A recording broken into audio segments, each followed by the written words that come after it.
All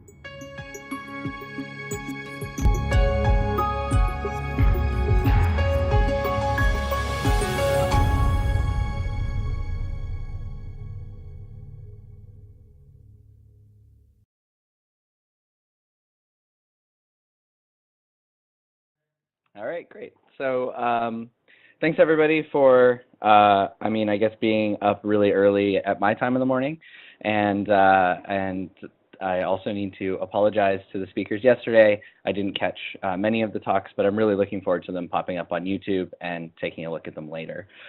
So today I'm going to be presenting what is best thought of as a work in progress. I'm kind of stepping up to the plate and taking a swing, and we'll see if I hit anything by the end. I'm going to be talking about data-driven ontology revision efforts in cognitive neuroscience. And to sort of set us up and put us all in a similar frame of mind, here's the broad situation. Cognitive neuroscience is in need of a new way to think about cognitive capacities. A conceptual revolution is on the horizon.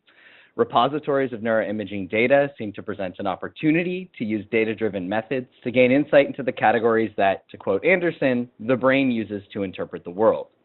And so the question that I have been asking myself is, will the revolution, the conceptual revolution that's desired, be data-driven? So my ambitious plan for today is to start with a bit of background and try and put us on the same page about what I mean by concepts and ontologies and some of the ways I think about concepts. Then I'm going to talk about the 5 reasons why cognitive neuroscientists believe a revolution is important and necessary. Then I'm going to talk about the data-driven approach. I'm going to raise 2 challenges that aren't themselves inherently new, but I'm going to try and frame them in terms of the stuff I talk about in section 2 to see if I can get a better grip on what's going on. And then finally, at the end, I will just outline a number of other approaches to conceptual revolution that are important to keep in mind. All right, so to get started, concepts and ontologies. So here's an example of a concept. I pulled this off of the Cognitive Atlas, which is a wiki-inspired knowledge base that is intended to eventually collect together a viewpoint on the sort of current state of theory in cognitive neuroscience. And so we have a term, response inhibition, and it has a definition, suppression of actions that are inappropriate in a given context and that interfere with goal-driven behavior. An ontology takes terms with definitions and adds relationships. So in the case of the Cognitive Atlas, 2 relationships between terms or concepts are allowed. That is kind of relations and part of relations. And so in the case of response inhibition, its entry points out that it is a kind of inhibition and that behavioral inhibition is a part of response inhibition. And so ontologies, broadly speaking, at least thinking from an informatics perspective, are terms or concepts and relations, and concepts are terms with definitions. So the cognitive ontology is the set of terms, definitions, and relations between them which are used to theorize about, predict, and explain cognitive phenomena. But that's not the only sort of active ontology in cognitive neuroscience. So taking a step back for a second, when I talk about human cognitive neuroscience, I think about this in terms of the sort of target phenomena that is the primary thing that's being attempting to be understood or explained. So on one level, we have the brain and cognition. So cognitive capacities, processes, states, and so on. And cognitive neuroscience actually doesn't focus on these entities independently, but on my view is primarily concerned with articulating the relationship between these 2 things. On the ontological side of things, our sort of terms that we use to guide our theorizing and our experimentation, with respect to the brain, we have different ways of parcellating the brain into parts. We can look at Brodmann's areas. We can look at specific structures that are well defined in other ways, like the hippocampus, which also has subparts that are picked out in a variety of different ways. But the brain ontology isn't just limited to continuous parts of the brain. You can also think about it in terms of collections of regions. So we have the default mode network and so on. On the cognitive side of things, this is where we get concepts like response inhibition, memory, attention, and depending on how you feel about folk psychology, beliefs, desires, and intentions may be part of this sort of set of terms and ways that we think about and theorize about what's going on in the mind. And the main task of cognitive neuroscience is to figure out the relationship between these two ontologies, or at least the way the main task of cognitive neuroscience has been framed and pursued. Okay, and so one more quick note on concepts in science. This is just to give you a sense of how I think about this. I recognize that there is a huge literature, and so these are the little things that I've taken out and have inspired me. So I see a concept as a piece of vocabulary with rules for application, and those are specified by either giving a definition, as I did before, or by pointing to exemplars. And there's also some dynamic elements of concepts. They have historical roots and can carry assumptions forward, and in ways that don't make it transparent to the users of that concept that it actually embeds those assumptions. Concepts can change or often change and develop in response to particular problems. And they're also shaped by the research priorities and epistemic values that are constitutive of the context in which they're being used. So these are just things that are in the background. I won't come back to many of those dynamical things in the course of this talk. Okay, so there's an idea of what the cognitive ontology is and how it relates to other parts of cognitive neuroscience, some thinking about concepts. What is the problem with the cognitive ontology? Why do cognitive neuroscientists think that we need a conceptual revolution to make progress? And so I'll give you 5 reasons. So one is mapping frustrations. So if we have a region and set of cognitive categories, it's a well-established result that that region can be associated with a wide variety of cognitive categories or capacities that may not seem to be interrelated to each other. Likewise, there's reverse results which show that collections of cognitive capacities can be pinned to multiple regions. I drew the second set of arrows wrong. In any case, the issue with the mapping frustrations is that there is many-to-many mappings between brain regions and cognitive capacities or elements of the cognitive ontology. And to be clear, the issue isn't just that it's many-to-many. While some people propose one-to-one theories that restrict the relationship to be one-to-one as a solution, there are many others that think that we should expect the relationship between cognitive entities and neural entities to be many-to-many. The issue is the current relationships that are observed don't seem to be principled in any kind of way. It's just a theoretical mess. There's also the issue of predictive failure. So the set of categories that we have used to investigate the brain, investigate cognition's relation to the brain, haven't enabled us to use brain data to make reliable out-of-sample predictions of behavior. So there's no pattern of brain activity that's reliably associated with task switching as opposed to response selection and response inhibition. This is one of the results in Lenartowicz and colleagues' 2010 paper. But this has been a topic that's regularly been rehearsed in the cognitive neuroscience literature. Yarkoni and Westphal have a 2017 paper that argues that cognitive neuroscientists should stop trying to explain things and just start trying to predict things because they're so bad at prediction that switching priorities is really the best way forward. And so another way to think of this problem is that there's no neural-based rules for category demarcation at the cognitive level. There's also widespread ambiguity in the way that terms are used. So in the paper that motivates the cognitive atlas, why do we even need to put this work into getting a picture of where we stand conceptually? Poldrack notes that working memory as a concept has at least 3 distinct meanings in the broader cognitive neuroscience literature. It can mean holding information in online memory. It can mean manipulating information held in memory. And it can also be used to mean remembering temporally varying aspects of tasks. These things are, of course, related in small ways, but they get cashed out experimentally in very different ways and can sometimes produce theoretical results that appear to be in conflict. Yet they all get cashed out, or they all get presented under the same broad concept. And so terminology is used inconsistently across domains, and terminological consistency is valuable for making progress, especially when trying to bring together results from different domains. The fourth problem is that there is a conflation between task measures and cognitive categories.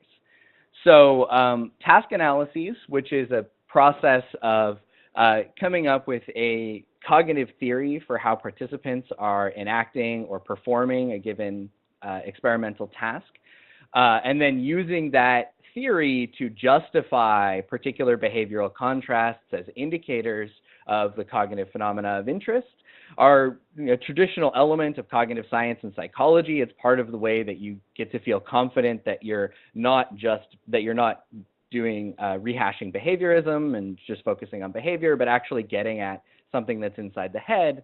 And a number of authors have pointed out a number of ways in which this kind of careful reflection and thinking about how behavior actually might map onto elements of cognition are relatively absent from cognitive neuroscience.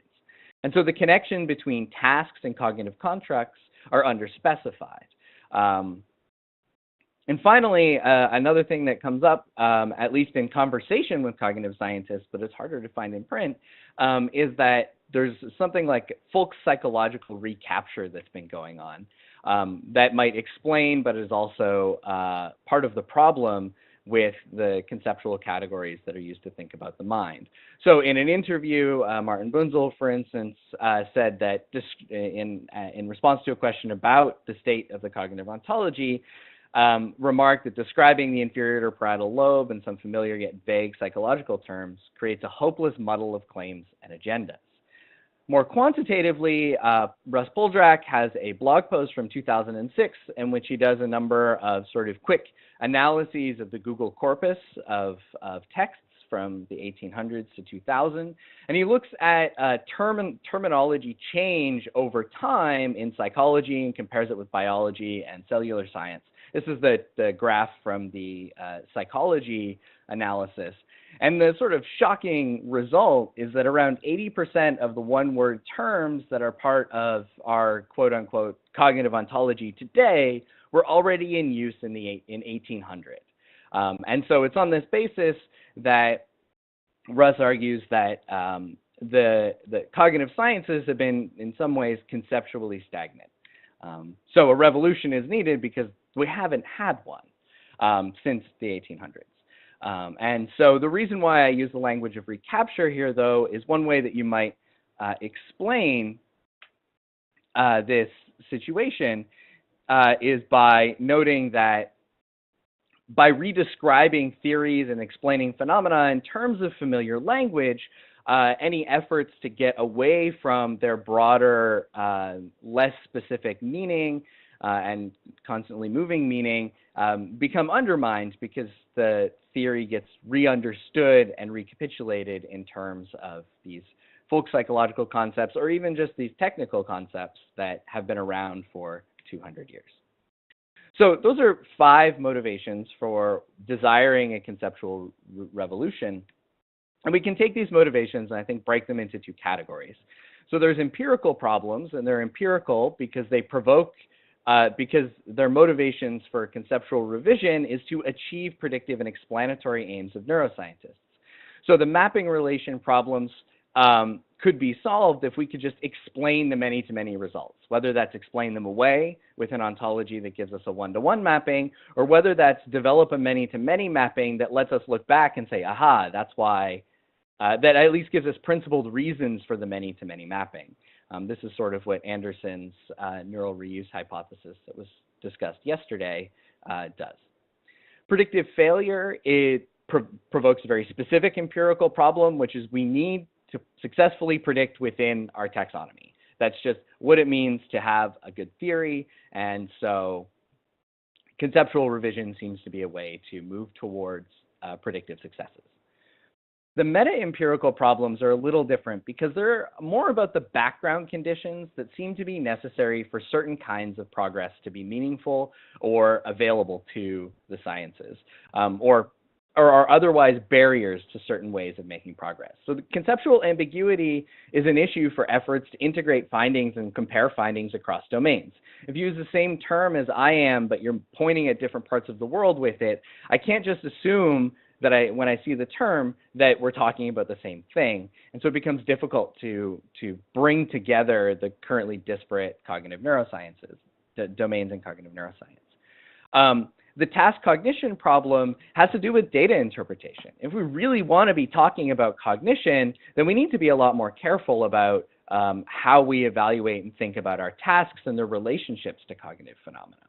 And so without that, interpreting data is in cognitive terms is difficult, if not impossible.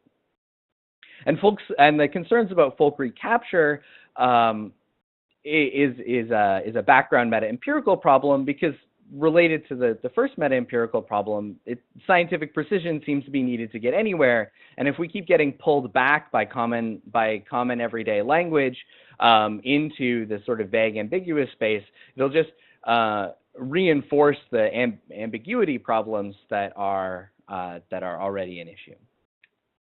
Okay, so there's some reasons for wanting to engage in a conceptual revolution, find new ways of thinking about cognition, give us some guidance on what a good ontology or a better ontology would look like. It explains the many-to-many results, successfully predicts within taxonomy, and some of these meta-empirical problems may or may not impede progress. So, data is now coming to the rescue. So the data-driven approach is based on this idea of let's just let the brain data speak for itself. In part because, the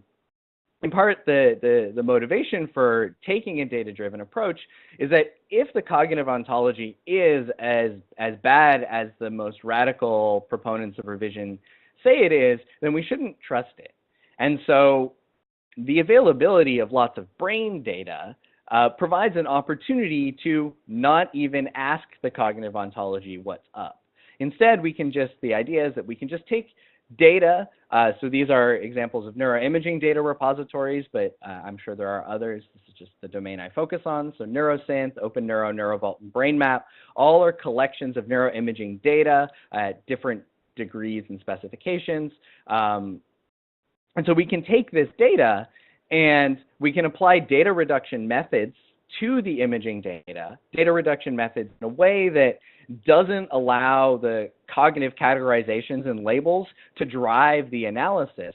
And we can find some subcomponents in the data that capture most of its variance. There's a number of different methods for doing this.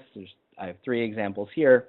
Neural networks, Anderson's factor-based fingerprint analysis approach, and you can also use machine learning methods to achieve this outcome.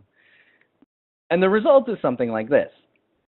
So here is part of a graphic that's showing the product of a data reduction method applied to a selected data set. And so here's some of and then the cognitive labels get brought back in to see how these new categories slice things up. And so in this case, we have 6 different subcomponents or factors. The rhyme judgments graph shows all 6. Each is represented by a different piece of the pie in a different color. So you have the green factor, the red, the black, the purple, the light blue, and the dark blue. And you can see that these factors sort of weight differently in order to pick out these different elements of the cognitive ontology or task ontology that this analyzed data set was based on.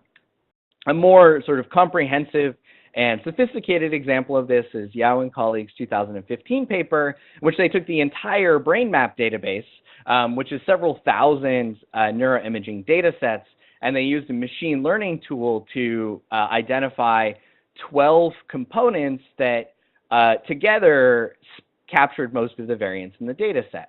And so this is just a selection of the chart that's meant to illustrate how these components do that. So we have C1 through C12 shown there, and then around the rest of the circle are the various elements of the task dimensions that they brought back in to see to try and make sense of what these components were doing. And then they provide descriptions of the components in terms of the parts of the brain and the task dimensions that seem to weigh heavily in determining the identity of that component.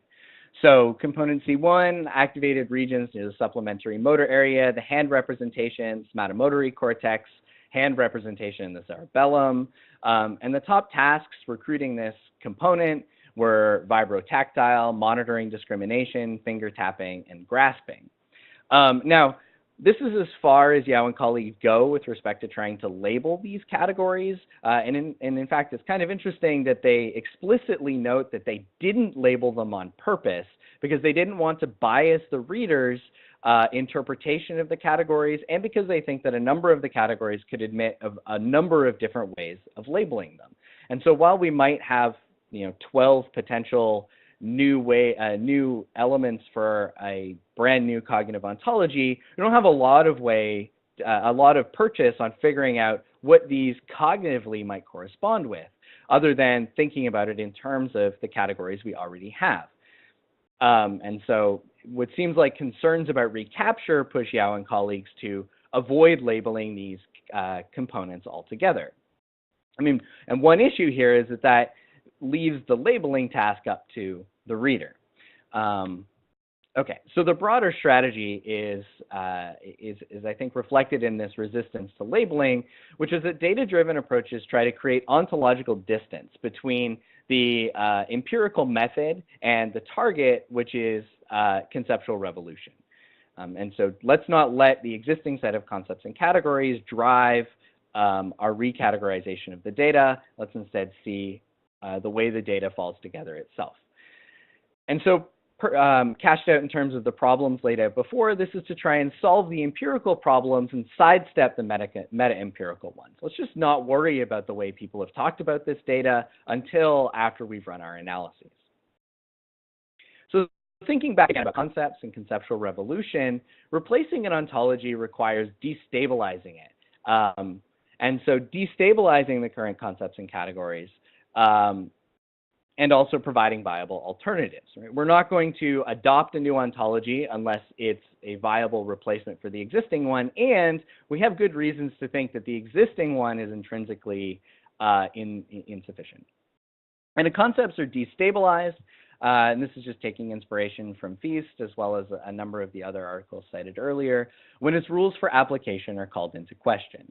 And this can be driven by new problems arising, which make you rethink whether or not a category is real or productive, new research priorities pushing you to make finer grained specifications or lump and group categories together because it better suits the research you're doing, or by new standards of evidence and methodological strategies, which may compel you to rethink what you're working with. So in summary then, viable alternative categories solve problems, particularly the problems that destabilize the original concepts, and they solve those problems through their rules of application. That is, it's their features as concepts or as categories that provide the solutions.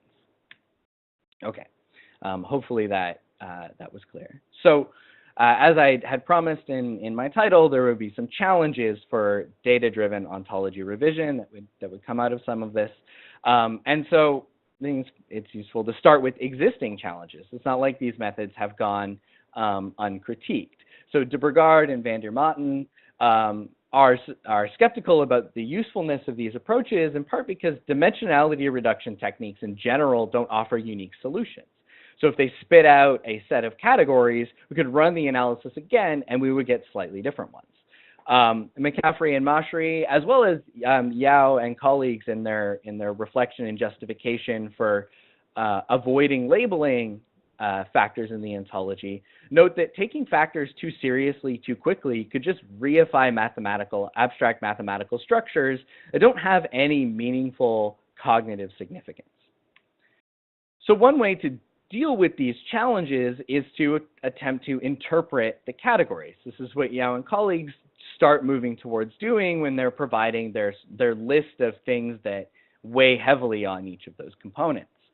Providing interpretations in cognitive terms, however, requires task analysis because while we may have lots of good behavioral measures, we still need that task analysis or that theoretical component that links behavior to cognition, which, as mentioned previously, one of the meta-empirical problems is that task analyses are hard to find in cognitive neuroscience. Furthermore, if interpretations appeal to familiar concepts, as Yao and colleagues note, that risks creating confusion due to ambiguity, and due to the existing ambiguity, and it could just conceptually recapture the new ontology, bringing us back into the same space with all of the same old problems that we had before. It seems that you just can't avoid those meta-empirical problems.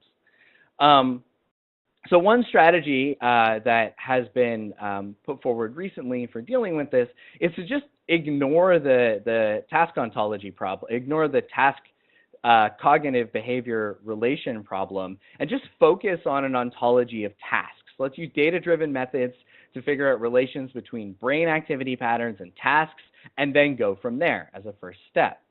And so this is kind of what Yao and colleagues are doing. So for instance, with component 8, they note the top tasks are flanker, deception, and go, no go. The problem here, at least for the bold revolutionary prospects, is that descriptions of the tasks that factors load on don't destabilize the existing constructs any more than observing, cortical activity during a memory task challenges the concept of memory. Just because that activation wasn't in the hippocampus doesn't mean that you're going to go back and rethink what is a memory. Likewise, finding out that component C8 has this mixture of tasks related to it or embedded in it doesn't make you immediately go back and rethink these tasks and the constructs they're related to. As Yao and colleagues note, what this collection of things actually suggests is that some experiments need to be done to evaluate if these tasks are in fact individuating distinct things or not. But the data-driven analysis is inconclusive and shouldn't be overinterpreted. Okay, so that's the first challenge. Interpreting these categories and actually making good use of them is really difficult. And the meta-empirical problems that are motivating ontology revision emerge as a barrier to providing the kinds of interpretations that would be conceptually revolutionary. Another critique that's out there in the literature is that data-driven ontology revision is neurocentric. In particular, it grants a priori priority to the brain to determine the categories of cognition and ignores any other factor. Embodiment is one example. Task context is another example that has been raised as something that's overlooked by this very aggressive brain-first data-driven approach. Extending these critiques a little bit, or looking a little deeper at where they might be sourced, they could be reflecting a concern about conceptual entrenchment. So concepts aren't inert in science; they aren't just used at the theoretical and descriptive level, but actually they inform the design of experimental protocols. And in fact, concepts sometimes. The purpose of doing experiments is to figure out the boundaries of our concepts. This is some of the way that Feast discusses them. The rules for application of a concept, to sort of use the language I've been trying to use, are used as constraints on the circumstances of data collection. To speak metaphorically, they shape how the data is generated, and so they determine where in the space of cognitive possibilities cognitive scientists are looking. So the concern here is that they're aggregating, that these data-driven approaches take the body of data that is available, that has been investigated. But if the revolutionaries genuinely believe that a substantial cognitive revolution is necessary, it may very well be the case that the existing set of concepts that cognitive scientists have been working with have directed their attention into a small corner of the space of cognitive possibilities, and so aggregating all of that data together and doing data-driven analyses only resamples the already sampled cognitive space, but won't reveal cognitive possibilities or categories that exist outside that space, that just haven't been given the opportunity to leave significant traces in the data. And so to illustrate this a little bit, I was just going to use it by analogy to criticisms of cognitive science that focus on concerns about the ecological validity of tasks. So one very, very popular task in cognitive science and psychology and cognitive neuroscience as well is the stop signal task, in which participants are presented with a stream of symbols, circles and X's in this case, and circles, and when they see the circle, they have to press a button. But every once in a while, after the circle has been presented, shortly after that, an X gets presented. And when they see the X, they have to stop, or inhibit their already active action of pushing the button. So I'm in the middle of pushing a button. Oh no, there's an X. I need to stop and not push the button. This is the stop signal task. But this task is has a lot of dissimilarities with the real world circumstances in which you might execute behavior that kind of looks like this, such as if you're driving along the road and there's a car in front of you and its brake lights suddenly come on. Now you have to stop depressing the gas pedal and then also execute a secondary motor command and push on the brakes. And also you need to be aware of the environment around you and so on and so forth. And dissimilarities between these very highly idealized, contrived, and focused experimental contexts and real-world situations have motivated some to critique psychology and cognitive science as not quite capturing cognitive capacities that are going to be active and functional when organisms are in richer, more complicated environments. And so and a similar concern is what I'm edging towards here with concerns about the broader set of concepts themselves just limiting where we're looking. Where in this case, it's constraints imposed by the experimental design that are closing off cognitive possibilities. Those constraints are inspired by the categories and the way that we use them in designing and conducting experiments. Okay, so that's the second challenge. The data just might not sample enough of the cognitive space outside of that which our current set of categories point us towards to actually reveal viable alternatives. So back to the question about the revolutionary potential. It's worth noting that the mapping and prediction problems aren't direct challenges to the rules of application for particular elements of the cognitive ontology. By way of some quick examples, Klein proposes that moving from regions to networks might be a productive way forward, and Bernstein points towards broader considerations of context. These are ways to solve the mapping and the prediction problems without revolutionizing the entire ontology. And furthermore, I don't have a clear argument or demonstration for this, but the factors don't come with their own rules of application. They're not really full-blown concepts. The only way that you can really apply them is to just run the algorithm on another data set using run an algorithm on a data set using those factors. So in terms of a positive spin here, these factors these data-driven methods can reveal new ways to think about the current ontology. They can inspire research that might destabilize its elements, but they're ill-positioned to destabilize the ontology itself or even produce viable alternatives. So I just wanted to quickly conclude with some other notes about other ways of ontology revision is kind of already ongoing. So there is work that expands the cognitive scope of data. When scientists find ways to bring real objects into the scanner instead of images, resting state fMRI has very low task demands. There's also instances of people using naturalistic paradigms, putting people in the scanner and showing them movies, but not actually telling them you should be thinking about this or paying attention to this, and then using post-hoc analyses to try and sort out what's going on. You can also engage in directed destabilization. You can try to start somewhere new and develop, such as you might do if you take critiques of ecological validity seriously. You might try and develop tasks that are more analogous to the real-world circumstances that are inspiring your work. We can also find other examples of these things by digging through history and looking at cognitive theories that have been dropped, not because they had failed, but because people just didn't become interested in them. So Matt Brown has this nice paper on William Moulton Marston, and part of that on William Moulton Marston, which articulates how Marston developed methodological critiques of his contemporaries by arguing that they were treating subjects as objects by only having an interest in pulling data out of them. They interacted only briefly and distantly with them, and this puts subjects in a psychological defensive state of survival, which is not reflective of the more holistic, free, and flourishing psychological states that we might be in when we're in other kinds of circumstances that aren't so aggressively taking from us. Additionally, we could take folk psychology seriously. I don't want to belabor this as I'm running shy on time. And there's lots of philosophical literature that argues that folk psychology actually has value and that just dismissing it is problematic. And indeed, dismissing it may just contribute to it coming back and re-entrenching itself. And so there are ways of taking folk psychology, using things like Dennett's intentional stance, to elevate it to a status that has more scientific, more of the properties that scientific concepts should have, and use it to guide and inform research. Challenge the folk psychological ontology on scientific grounds. Don't dismiss it because it feels non-scientific. Okay, and so to summarize, the central problem with the ontology is that the brain is irrelevant from its point of view.